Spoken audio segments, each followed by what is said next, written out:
if we're looking about a week out now, what are some of the preparations that your office is undertaking? Well, we're working to make sure we've got people all around the state to respond to issues, support our clerks, and answer questions that may come up on Election Day. This is the first statewide election we're holding under the new rights that were enacted by voters in 2018. So making sure everyone, from voters to clerks to everyone in between, is aware of those new rights and how it impacts the elections has been a key piece of what we've been doing in the lead up to. So let's talk about it. Absentee ballots. Yeah. There has been a surge in people asking and in the state issuing absentee ballots. Can you tell us where we are kind of number wise? We know, we're up about 75% in absentee ballot requests, or 70% higher than they were this time last year, or in 2016, the last presidential election. And so we anticipate that we're going to see more people mailing in their ballots, less people potentially at the polls, higher turnout overall. And what this reflects is people are really engaged and also eager to take advantage of these new rights they have to be able to vote by mail. And we're making sure our clerks are supported when it comes to processing those ballots. Yeah, making it a little bit easier for people if they can't get out on Election Day, because a lot of times it is hard for people to get to the polls. Yeah, and weather and other types of things shouldn't determine whether or not your vote is cast and your voice is heard. So I consider it a great opportunity and honor to implement these new rights and make sure people know they can register to vote up to and on Election Day. And if they want to vote on March 10th and aren't registered, they can just go to their local clerk's office, even on Election Day itself, register to vote, request an absentee ballot, and fill it out, and then submit it right then and there and be done. So it's a great opportunity for people to be able to participate more than ever before. Let's talk a little bit about logistics and helping out the clerks around statewide. If they have this new influx of absentee ballots, and we know that they can't process and they can't start tabulating until Election Day itself. Talk a little bit about maybe what some of the pitfalls are. Are we going to be able to see elections results on Tuesday night, or what are you thinking? Well, we're working to make sure our results are accurate and that the ballots are counted securely and effectively.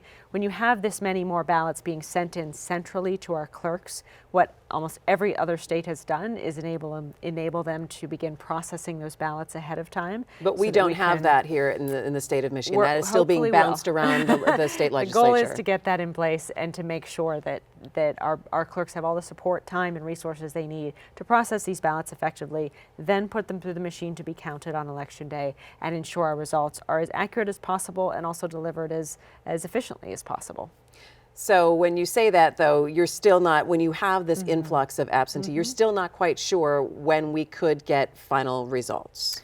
Well, no, I mean, in any event, there's a lot of variables on Election Day period. And so we want to make sure we're ready for every contingency, and that's the lead up plan, and that everyone is communicating on Election Day itself to ensure things run smoothly.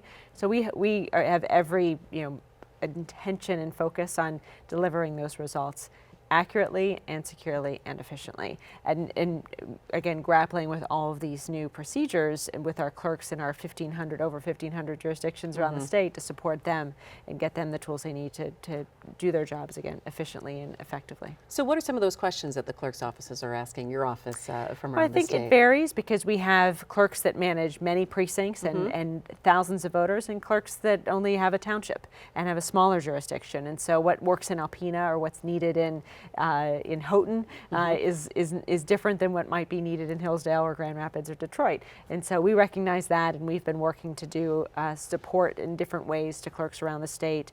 I think the biggest thing is making sure they have the resources in place to handle any influx of new registered citizens on Election Day who can come in and register really up until the moment the polls close. You have the right to register to vote and cast your ballot. So preparing for that, there's a lot of uncertainties there. We know in some local elections that were held last year, a number of 18 and 19-year-olds took advantage of that.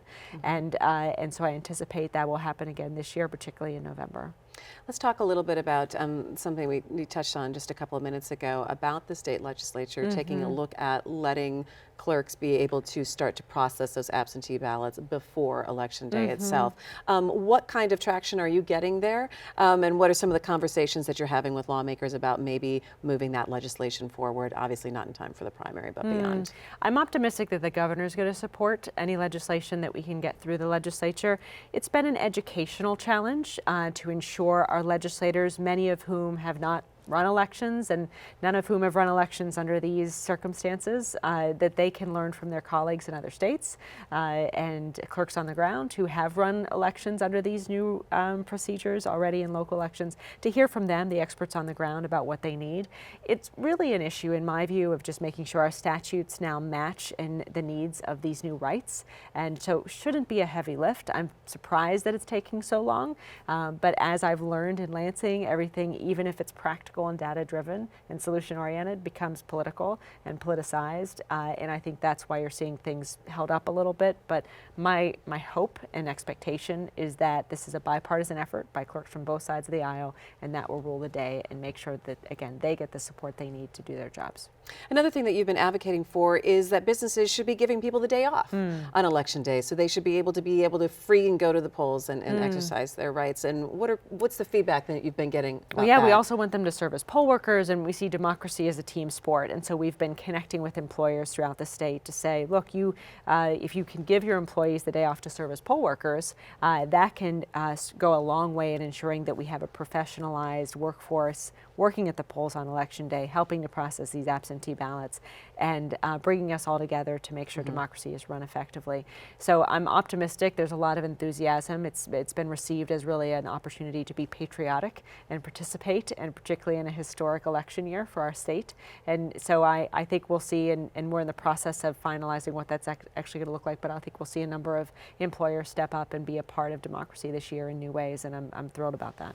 Obviously, you're overseeing a lot of changes, this year. Are there any other efficiencies that you see could be done in the system that you're looking out even 2 years from now, saying, all right, we're going to get through this, but there are some other changes that we could make to make voting easier for people? I think things that make the system more secure, particularly funding to address incoming and potential new threats to the security of our system, is key.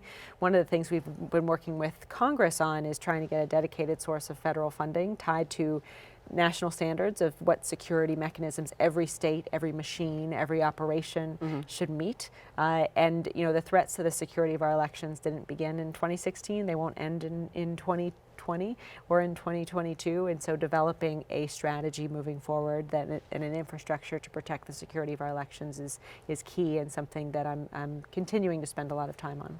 Okay. All right. So give people, again, if we're a week out from the primary, they can still vote. Tell them what they need to know. Number one, they can still, if they're not yet registered, they can register to vote. They can register to vote and vote in March 10th's election in person at their clerk's office up until the polls close on election day. Number two, you can request an absentee ballot. You have a right to do so if you can't make it to the polls.